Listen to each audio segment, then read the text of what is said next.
LAC पर चीन को जवाब देने के लिए भारत ने बनाए हैं विशेष हथियार और उन हथियारों के बारे में हम आपको बताएंगे। भारतीय सेना ने ड्रैगन के लिए तैयार किए हैं पारंपरिक हथियार। अब 5 पारंपरिक हथियारों से एलएसी पर मिलेगा जवाब। एलएसी पर सेना करेगी वज्र, त्रिशूल, सैपर पंच जैसे हथियारों का इस्तेमाल। चीन करता है तार लगे डंडों और पत्थरों का इस्तेमाल। और अब देखिए उस हमले का कहीं ज्यादा घातक जवाब अब भारत की तरफ से। तो जिस तरह से चीन के सैनिक ऐसे हथियारों का इस्तेमाल करते हैं, उसके बाद अब भारत के सैनिक भी एलएसी पर इन हथियारों का इस्तेमाल कर सकते हैं। और देखिए इसमें कौन कौन से हथियार शामिल है। ये त्रिशूल भारत का एक पारंपरिक हथियार है, इसको बनाया गया, लेकिन ये आधुनिक त्रिशूल है और इसका इस्तेमाल सैनिक कर सकते हैं चीनी सैनिकों से मुकाबला करने के दौरान। नॉन लीथल कैटेगरी में ये आते हैं हथियार। और डिफेंस एक्सपर्ट राजन कोचर हमारे साथ इस वक्त जुड़े हुए हैं। सर, इस तरह के नॉन लीथल हथियार अगर भारतीय सैनिकों के पास आते हैं, एलएसी पे जो तैनात है चीनी जो सैनिक आते हैं अलग अलग तरीके के वेपन्स लेकर, कितने प्रभावकारी हैं ये ऐसी जो झड़पें होती हैं उसमें? ये पहले तो मैं एक अपनी तरफ से मुबारकबाद देना चाहता हूँ स्टार्टअप को, जो नोएडा में इस कुछ हमारे लड़के हैं जिन्होंने ये एक टेक्नोलॉजिकल वेपन तैयार किया है।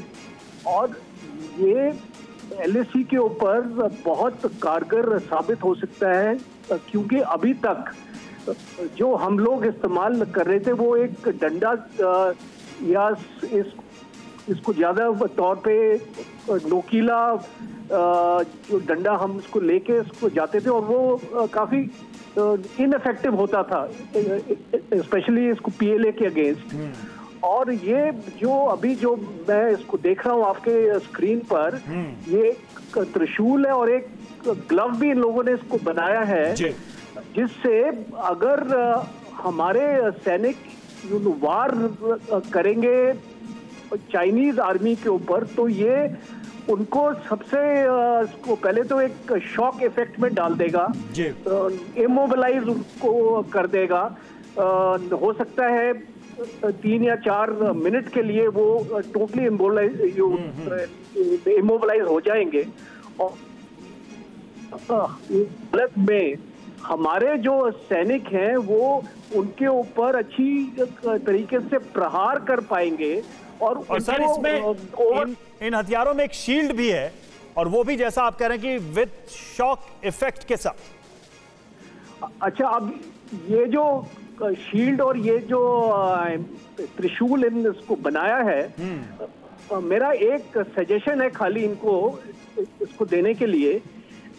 अगर ये एक जवान ने इसको कैरी अगर करना है तो वो एक कॉम्पैक्ट होना चाहिए। इतना बड़ा एक जो इसको शील्ड या इसको त्रिशूल वो एक्चुअली नहीं कैरी कर पाएंगे, स्पेशली उन एरियाज में जहाँ पे माउंटेनस एरियाज हैं और वहाँ पे मैन्यूवरेबिलिटी इतनी होती नहीं है। एक क्राउड को कंट्रोल करने के लिए ये जो कारगर हो सकता है, पर इसका जो साइज है, मेरी इसको रिकमेंडेशन है इनको, ये जो एंटरप्रेन्योर्स हैं, स्टार्टअप्स हैं, कि इनका साइज, यानी आप कह रहे हैं कि कुछ जो प्रैक्टिकल चीजें हैं एलएसी के पास, उसके हिसाब से इम्प्रोवाइजेशन के साथ ये चीजें सेना में इंडक्ट की जा सकती हैं।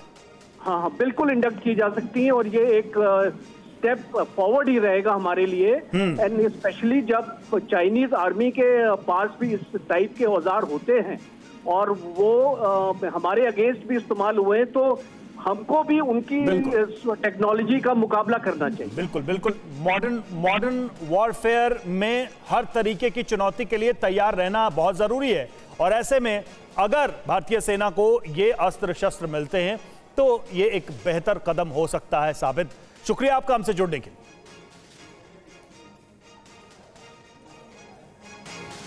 तो ये जो हथियार हम आपको दिखा रहे हैं ये कुछ युवाओं ने बनाया है। और देखिए भारत में इस तरह की चीजें अब बन रही हैं, इनको बेहतर किया जा सकता है जरूरत के हिसाब से। लेकिन जिस तरह की चुनौती चीन की तरफ से दी जा रही है और जिस तरह का एक्सपीरियंस हमारा रहा है, उसके हिसाब से ये नई नई चीजें भारतीय सेना के पास होनी जरूरी हैं, ताकि अगर इस तरह के स्कफल होते हैं तो नॉन लीथल वेपन्स ऐसे इस्तेमाल करके कम से कम जो चाइनीज अटैक हुआ था उस तरह का अटैक दोबारा ना हो सके। हम आपको एक एक करके डिटेल्स बताएंगे कि किस किस तरीके के वेपन्स डेवलप किए गए हैं। देखिए, चीन को लेकर हमारी सारी तैयारी और सावधानी है। ये त्रिशूल, ये जो पहला वेपन हम आपको दिखा रहे हैं, आप इस तस्वीर में भी आप देखिए, इस तरफ आप देख रहे होंगे, ये त्रिशूल है।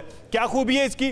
तो बेहद ही खतरनाक हथियार है ये, अपने आप में अत्याधुनिक त्रिशूल है ये, मॉडर्न त्रिशूल।